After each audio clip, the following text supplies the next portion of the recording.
All right, I think we'll get started. Welcome to our webinar this evening on Southwest Minnesota Arts Council's Art Legacy Project grants for our fiscal year 2022, which for us starts July 1st, 2021 and runs through June 30th of 2022. I am Carolyn Koska, the grants administrator here at Southwest Minnesota Arts Council. And I'll first just run down what we're going to talk about tonight. We'll just take a brief look at Southwest Minnesota Arts Council itself. Then we will look at the guidelines for this grant program. We'll go over to our website and take a look at what resources are available for you there. From there, we'll go into our grant system and walk through the application for this grant program. And we'll finish up talking about our grant process, or what happens after you submit an application. We'll stop a couple times for questions. So if you think of something as we're going along, either note it down or you can type it into the chat. So I'll stop a couple times to answer those, and then at the end we'll open things up if you'd like to talk more about some specific projects that you have in mind. So the Southwest Minnesota Arts Council, or SMOC, is a nonprofit organization committed to promoting and encouraging the development of the arts in the 18 counties of Southwest Minnesota by serving as a source of funds and technical services, which enable local organizations, educational institutions, and individuals to sponsor, create, and promote the arts in their communities. So you can see our region down in the corner here. We are one of 11 regional arts councils that cover the whole state of Minnesota, working to get those state funds out to all the corners of the state. So obviously, a lot of our funding does come from the state of Minnesota, including an allocation from their general fund, but the most of it comes from the Arts and Cultural Heritage, or Legacy Fund. We also receive funding from the McKnight Foundation, which we use for some of our artist grants, and from memberships and donations from our region. Some things that we are committed to include supporting artists and arts organizations in creating, producing, and presenting high-quality arts activities, overcoming barriers to accessing high-quality arts activities, instilling the arts into the community and public life, supporting high-quality, age-appropriate arts education for all ages to develop knowledge, skills, and understanding of the arts, and supporting events and activities that represent the diverse ethnic and cultural arts traditions of the region. So these are some things to keep in mind as you're thinking about projects that you might do, because everything needs to ultimately relate back to these commitments. And we will move on and start talking about our art legacy grants. In order to apply, your organization needs to be located within the 18 counties of our service region. And those counties include Big Stone, Chippewa, Cottonwood, Jackson, Candy, Ojai, Lac-qui-Parle, Lincoln, Lyon, McLeod, Meeker, Murray, Nobles, Pipestone, Redwood, Renville, Rock, Swift, and Yellow Medicine, as well as tribal lands within that service area. And we acknowledge that this region occupies the traditional, ancestral, and contemporary lands of the Dakota people. So this grant program, along with being in our region, is open to both nonprofit organizations and units of government, which would be like a city or a county government. Schools are not eligible for this grant program. They should apply for their funding for their activities through our Arts in the Schools grant program. And the intent of this program is to support large-scale projects that will leave an arts legacy in our region. And there's kind of two parts to that. One, providing arts access in the community. So being really impactful for a large group of people, and kind of bringing community together in your area. And also we're looking for a continuing impact over multiple years. So we're looking for wide and long impact for this type of project. The types of actual projects that may occur for this grant program include murals, sculptures, or other public art. That's probably the most obvious thing you might think of. But other types of things that we funded through this program have included a city artist in residence, site-specific theater involving community members, and really based around that community, along with multi-event community arts immersion. For instance, town may have a year-long celebration based on a renowned artist who was originally from that community. So all of these projects are really above and beyond what an organization would be doing regularly. So if you're looking for funding for your summer musical that happens to be more expensive this year, or your exhibit program, those kinds of regular activities, those should go into our art project grants. These we're looking for something that's really not your organization's business as usual. As you're thinking about this, I want to make you aware of another grant that we have, quick support for organizations. One of the project types that you can have under that program is planning for a legacy project. So getting that planning done, which helps you to apply for this grant program. If you have been familiar with our grant programs in the past, this grant was called Art Legacy Project Planning Grant. And we've kind of combined some of those smaller grant programs under this quick support umbrella this year. So with that quick support grant, the kinds of things that you could do to be planning for your project would include gathering community input. For instance, if you're doing some sort of public art, maybe you're getting opinions on what does the community want this to represent? Do they feel like they are being represented as well in this piece of art? Just getting opinions and input from the community. Also, by the time you're applying for the Art Legacy Project grant, you will need to know already who your artist is going to be. So with this quick support grant, you can get funding to put together requests for proposals from artists. And you can work with an organization like Forecast Public Art if you want to hire them to help you develop these proposals, and maybe work with some place like Springboard for the Arts as well to help you get those requests out where artists can see them. So you would probably end up choosing several artists to have make sort of mock-ups for you to be able to choose which one you're ultimately deciding on. And you'd probably want to pay them a little bit to create those proposals for you, or maybe you're having them visit your community. So it can cover all those kind of costs involved in choosing your artist. It can also cover things like just determining how much is this going to cost, which is kind of closely related with these proposals from artists, because they will know what their materials and time costs are. And then also researching feasibility or sustainability of the future project. If you were working on a mural, for instance, and you think you have a building identified, but you need to sort of evaluate the structure of the wall and say, is this in good shape? Do we need to do some preparations in order to make it ready to be painted on? Things like that. So these are all of these kind of planning things that help you figure out everything that you will need to know in applying for the large Art Legacy Project grant. So again, that was the quick support for organizations, and we'll touch on that a little bit later. So grant amounts that are available, the Art Legacy Project, you can request up to $20,000.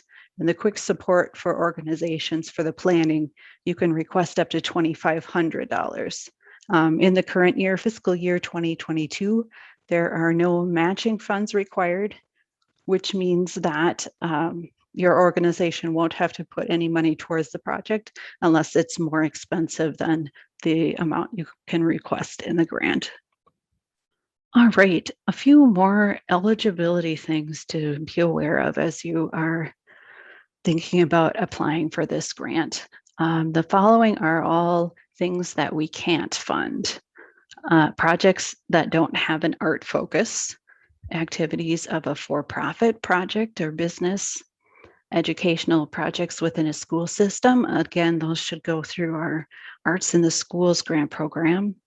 Activities that take place outside of Minnesota, we are using state funds for these grants. So they'd like that all to stay within the state. We also can't fund activities that are not going to be open to the public, religious socialization of the participants or audience, fundraising events. In other words, your grant should allow your project to break even, not to make a profit. And applicants with an operating support grant from us cannot include prorated general operating costs within the budgets for other SMOC grant applications. Other ineligible things include payments of debts that are incurred before the grant period begins, grant funds being used to match another grant from us, and applicants with past due final reports. So this is an overview of some of those eligibility details to be aware of, but make sure that you take a look at the guidelines for this grant program along with our general grant guidelines that cover all of our programs. And we'll take a look at where you can find those in a little bit. You'll need to have a start date and an end date for your project. Your start date is really as soon as you start really doing anything towards your project. So that would include things like holding auditions or rehearsals, ordering supplies, making any sorts of down payments of fees or on contracts, and doing any advertising. So you can't spend any funds before your project start date. So with all of that in mind, your start date should not be the date of your first event that you're holding. You need to give yourself time to do your preparations and spending of your money before then. If you do need to spend something before that project start date, if you do have to put down a deposit on a contract, for instance, that amount cannot be included in your grant budget. You also need a project end date, and all projects that are awarded this year need to be finished up by June 30th, 2023. So now that we're talking about start dates, we'll take a look at our deadlines and start dates here. For the Art Legacy project, the deadline for this year, we just have one deadline this year, is November 10th of this year, 2021. And the earliest date that you can start anything towards your project is February 1st, 2022. And then for that quick support for organizations that you can use for your planning, that is a monthly deadline. So you can apply basically anytime from now through April. So the deadline would be the first of the month, and then you'd be able to start your project the first day of the following month.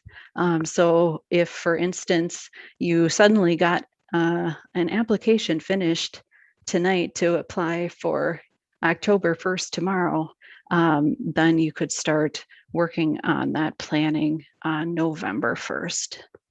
I'll also point out that all applications need to be submitted by 4:30 p.m. on the deadline date. The system will not allow you to submit after that time. Here are a couple people that you'll need for your grant project. You'll need to designate a project director, and that is the person who's just most directly responsible for what's happening with the project, really involved in the day-to-day of what's happening. And then you'll need an authorizing official, and that would be the president of your organization or a treasurer or someone else from your organization that has authorizing power. And the project director and authorizing official cannot be the same person. And both of those will need to sign the application, your contract if you're awarded, and final report. If your organization does not have official 501c3 nonprofit status, or they are not an official unit of government like a city or a county, you'll need to find an organization that is one of those things to act as your fiscal sponsor. And you'll need to come up with an agreement between your organization and the fiscal sponsor organization that sort of spells out how that relationship is going to work. And you'll need to submit that agreement with your application. And then someone from that fiscal sponsor organization is going to need to sign the application contract and final report as well. So the fiscal sponsor organization would receive your grant funds, and they are legally responsible for the completion of the project and the management of those funds. And we will pause now for a minute if you have any questions about what we've talked about so far. Feel free to unmute yourselves and talk or type something in the chat.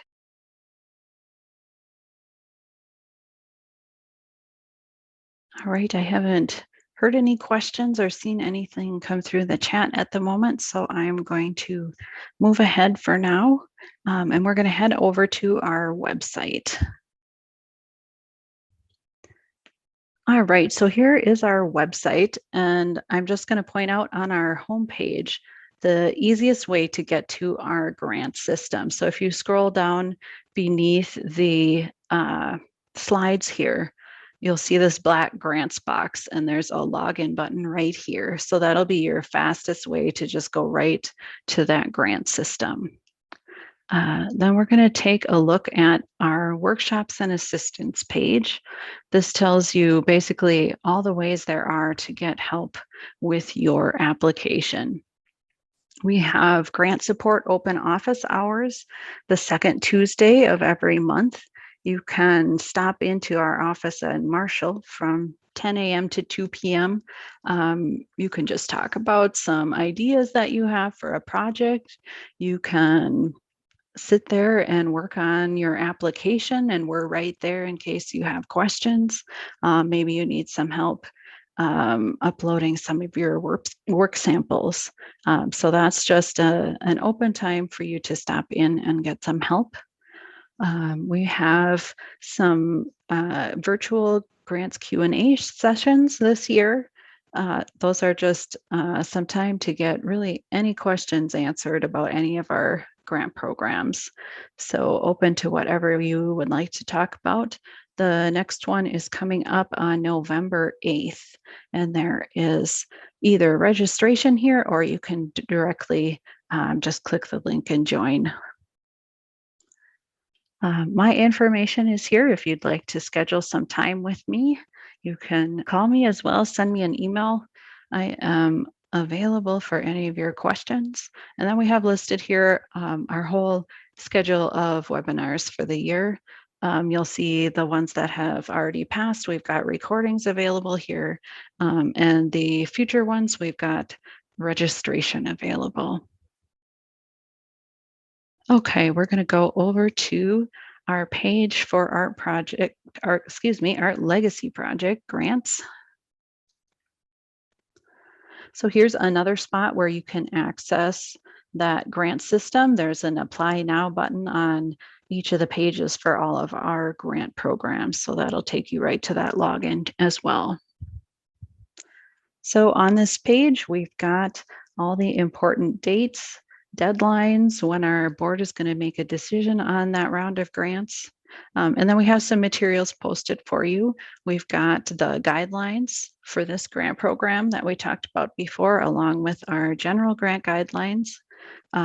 We have our application questions here that are in a Word document. Some people like to work in that document to kind of put together their draft, and then when they're ready, paste their answers into the grant system. So if you'd like to work that way, that's available for you there. We've got some budget forms here. We'll also take a look at those inside the application. We have the scoring criteria for this grant program. So this will be what the grant reviewers are looking at, and we'll talk more about this later, but you can see everything that they are going to think about when they are reading your application. Then we also have the final report questions here if you want to see what kinds of things you'll need to report on. And finally, here are just a couple of tutorials for using that grant system. So we're going to go ahead and click our Apply Now button and go into the grant system. If you have an account in the system already, you would go ahead and log in. If you are new to the system, you can click Create a New Account right here. If you're not sure if you or someone from your organization already has an account in here, please contact us and we can get that figured out for you. I'm just going to log in here.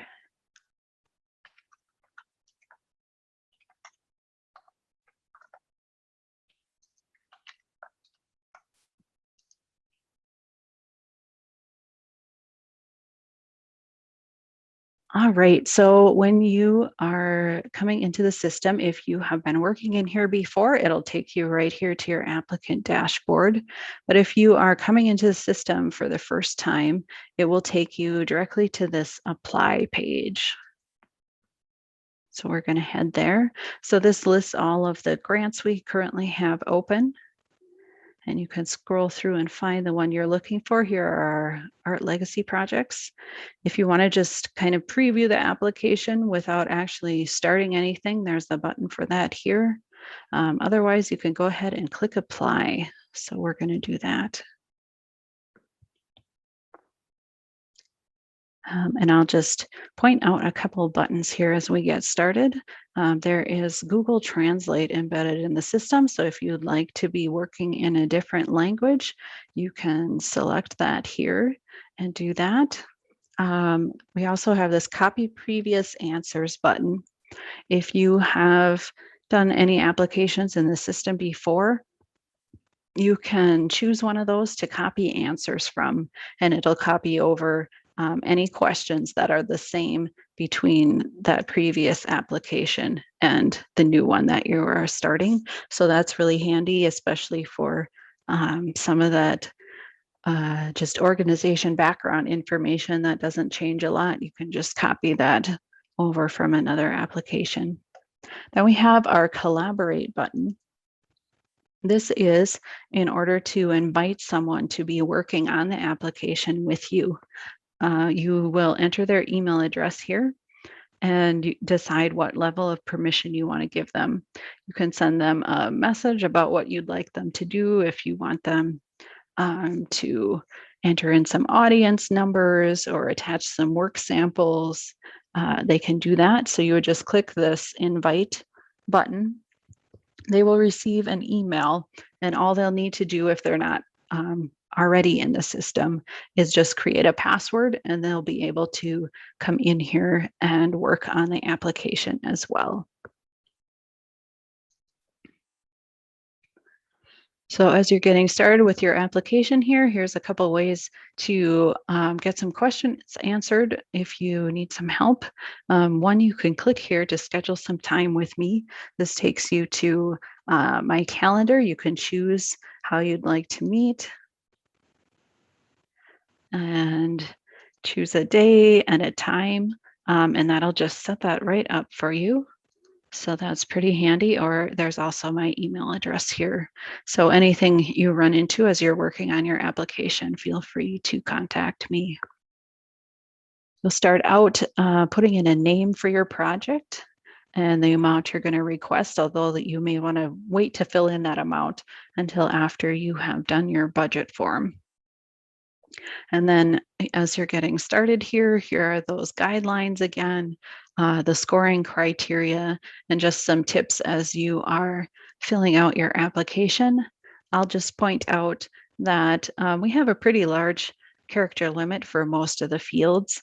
We want to make sure you have plenty of space in case you have a lot to say about something, but depending on the question, you really don't need to feel like you need to fill in that whole text box. If you feel like you've covered everything that was asked for in a question and it's nowhere near that character limit, that is totally fine. All right, so you are asked to describe your project, and it gives you a little hint here that some more details are coming later where you can talk about the artists, some of your planning and publicity, budget, impact. So an overview of what you are proposing to do. You'll enter in your start and end dates. You can put in here any events that are going to be related to the project, and we will use this to put those on our area arts calendar. Then here's where you will talk about the artists that are going to be involved in your project. And like I said, you definitely need to have those artists already chosen in order to score well. So here we're asking, what is the artistic vision behind your project? What are you trying to say or to have this project represent? Which artists have you chosen, and a little bit about their background or experience, and then how did you make your decision to choose that artist? And that's a great thing if you can refer to that process that you went through, perhaps with a request for proposals. Just what was your rationale behind these artistic choices? You can enter some artist resumes or bios here. And then we ask for samples of work from the artist. There are some parameters depending on what type of samples you're including, but this would be, you would include samples of the artist's past work, but this would also be the place where you would show their mock-up of what they are proposing to do for the project. That's really important for the reviewers to be able to see that. So we've got a few upload fields here, and you may need to combine some images or files together in order to fit. While there's a lot of actual space allowed, there are just the 3 upload fields. So you may have to decide how you want to combine things. But there are some links here if you need a little help with that. And then if you are not actually going to be uploading, but you are providing links, we'll look at those fields in a second. You can just type that in that box here. This first question is required, and it can be answered either by uploading something or by typing in here that you're just using the links below. So then we know that you have at least something for a work sample. So here are those website fields. These will, if you put your link in there, that'll turn it into a nice little clickable icon for the reviewers. If you type a link into one of these other fields, it's a little more difficult for them to access that. And so right above, you would just describe what are these links that you are including meant to show.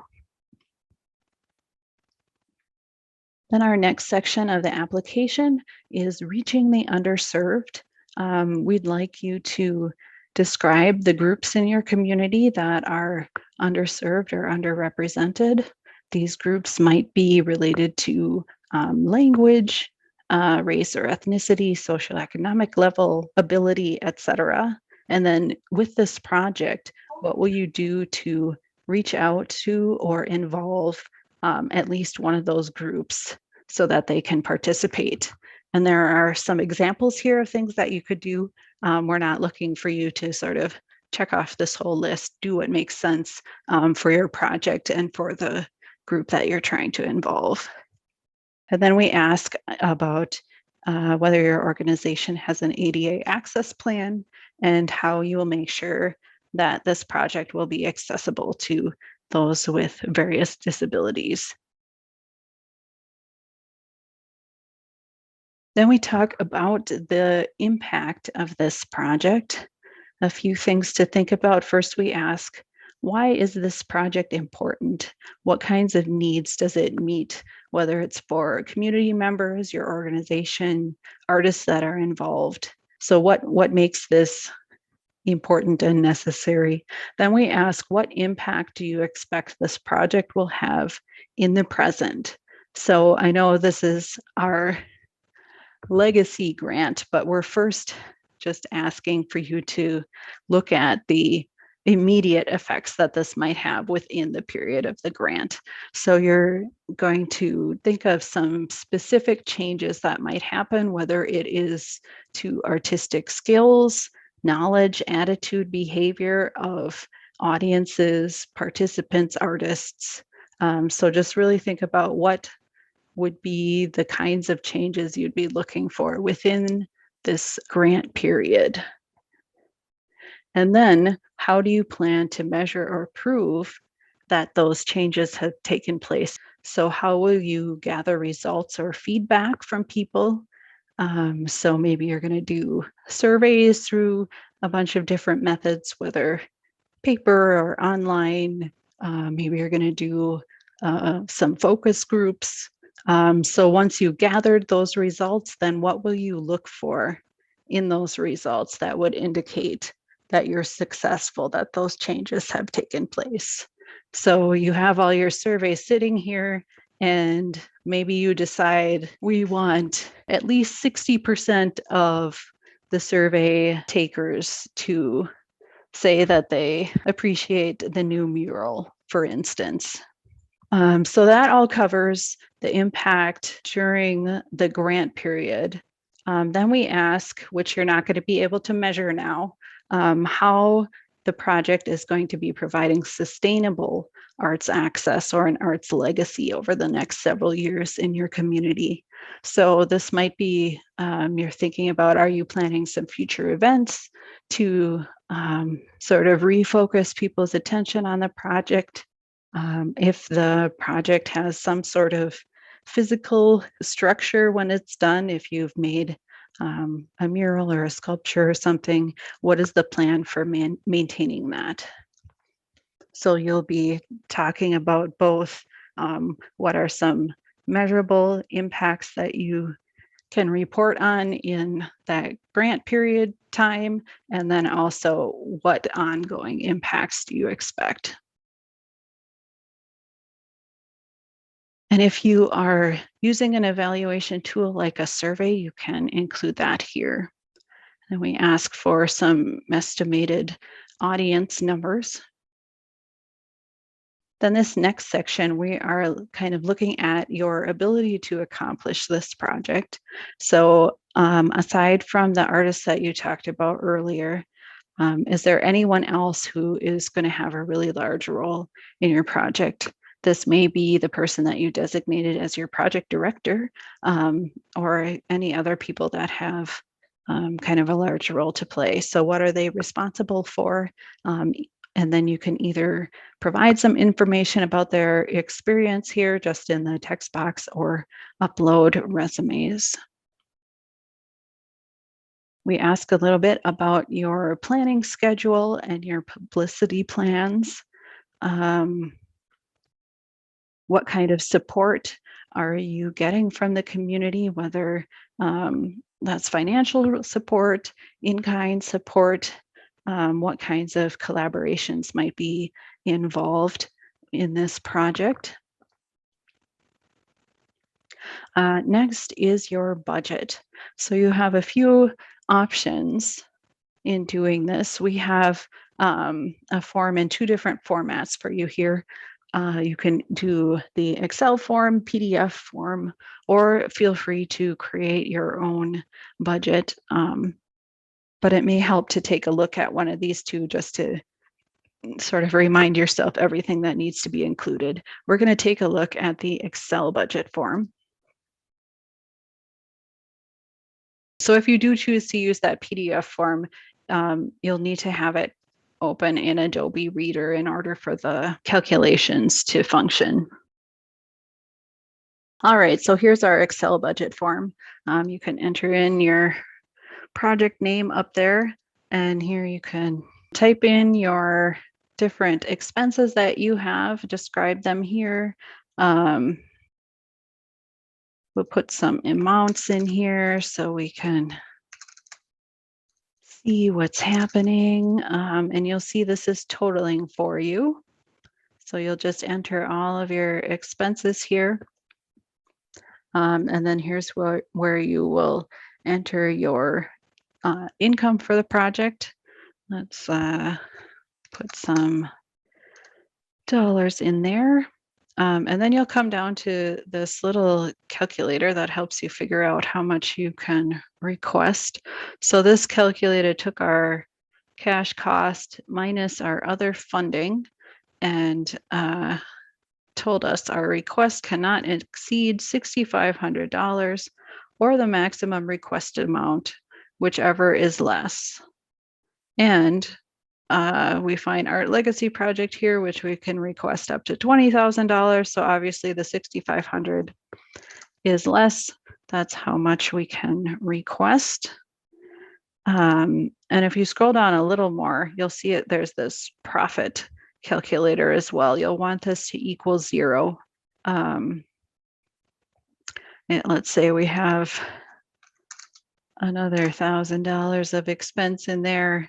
And now it'll tell us we have a profit of minus $1,000, which means we need to find some more funding, it tells us.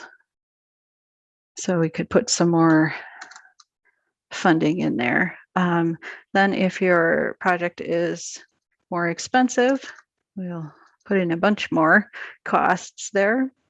So now it calculates our amount that we can request as $21,500, or again, the maximum, which is $20,000. So in this case, we'd have to choose the $20,000.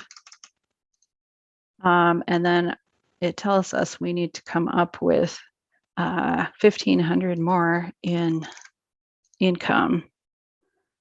And now we got our profit equaling 0, and we're requesting that $20,000.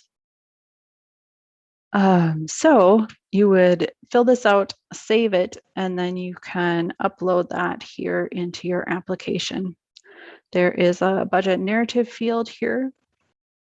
If you need to break down some of those costs a little more, or just provide a little bit more information that didn't fit into that budget form. Then we have a section that just has some background information on your organization. We ask for your mission statement, a brief history, what kinds of programs you have, who you serve, a little bit about your board. How do you choose your board members? How do you make sure that they represent the diversity of your community? So you can answer those questions here. Then we also ask you to provide a list of your board members and their roles, and just brief few words about their qualifications. So you can type that section either into this text box as well, or upload a separate board list. This next section just collects some data that we pass on to the state. So they ask about what was your most recently completed fiscal year. And then there are a couple different questions that'll come up based on what you choose here. If you are an arts organization, if your mission is focused primarily on the arts, what are your organization's total expenses for that recently completed fiscal year? If you are a non-arts organization, we'll switch, and now we have another question come up. What were your annual expenses for the arts during that year? We have some demographic questions and total audience during the year, that same year that you were talking about above. So this is different from the audience numbers earlier in the application, where you're just talking about expected audience for this project. Then just some contact information. Here's your project director information, authorizing official. We ask you to indicate who the grant writer is so that we can contact you if we have some questions about the application. You'll answer whether you are using a fiscal sponsor. If you are, some fields will show up for you to fill in that contact information, along with the place to upload the agreement that you have with your fiscal sponsor organization for this project. And we finish up with our signatures.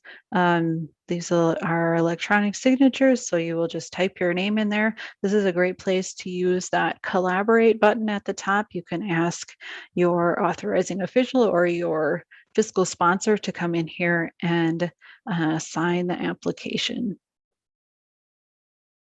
Then at the bottom, we've got some buttons here. You can save your application. You can also submit when you're ready. We're going to click save. It is auto saving for you as you're working, but when you click that save button, it'll bring up a list of all of the questions that you still need to answer. So you'll be able to kind of track your progress. Right now it has everything since we have not entered anything. And if you wanted to just keep working, there's this continue button, but we're going to head back to our dashboard. And now we'll see here is this Art Legacy project application that we just started. If you want to go back and work some more on your application, there's this link right here, edit application. And this is the same spot where you'll come back if you are awarded a grant to fill out your contract and final report. All right, we're going to head back over to our slides for a second, and I'll stop again just for a little bit and see if there are any questions. I think we're going to move on for now, just to keep moving as far as time. And then, like I said, we can open things up at the end if you'd like to talk more about your specific projects. So just some tips as you're working on your application. It's a really good idea to start early just to make sure you have time to gather everything you need. If you need to get work samples from your artist, budget numbers, or get questions answered from us, just the more time you can give yourself, the better. Make sure to read the guidelines carefully. We looked at where you can find those. You'll have seen in the application that a lot of the questions have multiple parts to them. So make sure you're covering all of those in your answers. And just keep your answers clear and concise. Like we said before, no need to try and pad them out to reach those character limits. And you really can just write in just everyday language as if you were telling someone you know about this project that you're wanting to do. No need to feel like you need to use fancy grant language. It's also a really good idea to assume that the grant reviewers don't know anything about your organization or about your project. So be careful about things like acronyms. Make sure you spell out what those are. Programs that maybe the reviewers wouldn't know about. We do gather our reviewers from the whole 18 county region. So it is quite likely that they will not have heard of your organization or your project. Another reason to have somebody proofread your application, it's good to have someone who really doesn't know anything about your project to be your proofreader, because they can catch those kinds of things that may not have made it out of your head and onto the paper. There are several ways to get assistance. You can call us to talk about your project before starting your application. You can contact us with questions as you're working on that application. We also can review it for you before you submit your application. If you let us know you have a draft ready about up to 2 weeks before the deadline, we can take a look at that for you and let you know if there's something you're missing, if you need to come at a question from a little different angle maybe, or just provide some more information about something. If it's less than 2 weeks to the deadline, we can't guarantee that we're able to look at it, but you can always ask. So after you submit your application, we as staff review it for eligibility and completeness.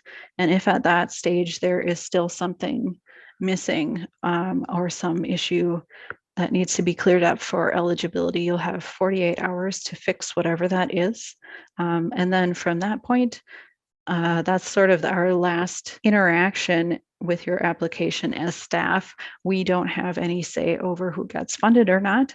We just pass these applications on to the panel of individuals from around our region. They will discuss and score the applications based on the criteria for this program, which we'll take a look at in a second. And then their recommendations go on to our board of directors who make the final funding decisions based on those recommendations. So the criteria the reviewers will be looking at for this grant program include the artistic quality and merit of the project, that is worth 18 points, the impact that it will have on participants and audience, worth 11 points, how you are reaching the underserved through this project, worth 5 points, and your ability to accomplish the project, also worth 5 points. And you saw that sheet that was linked to earlier that goes into some more detail in each of these areas.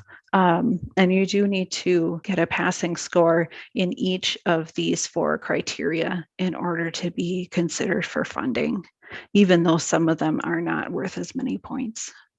You also may be awarded some additional percentage points if you meet some of these following criteria. If you are a first-time applicant to us, if your organization is led by or primarily serving BIPOC or LGBTQ communities or people with disabilities, or if you are from a county that has received fewer grants from us in the last year. If your grant is awarded, you'll complete a contract. And then after that contract is complete, you'll receive 80% of your grant award around the time of your start date. Then you'll receive the remaining 20% of your grant award after your project and your final report have been completed. You'll need to acknowledge the grant on your publicity.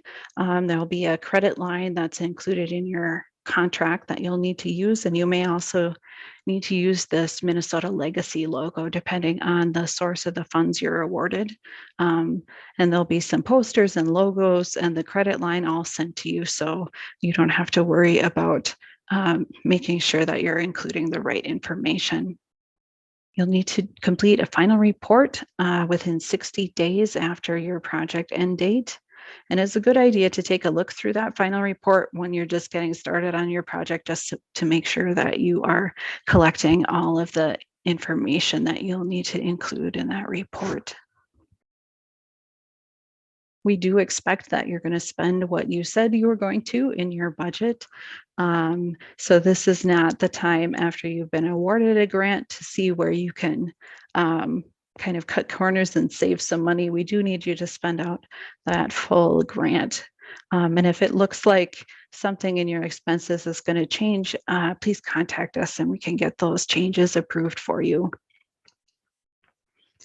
Here are just some other opportunities coming up. Some webinars, one for that quick support for organizations. We have a webinar coming up on December 7th. Again, there are deadlines coming up before that with that monthly deadline. So you will be able to view a recording of our previous webinar on that if you're interested in getting going on that a little sooner. And then we've got another webinar that may be of interest, equipment and facilities improvement, coming up on January 5th.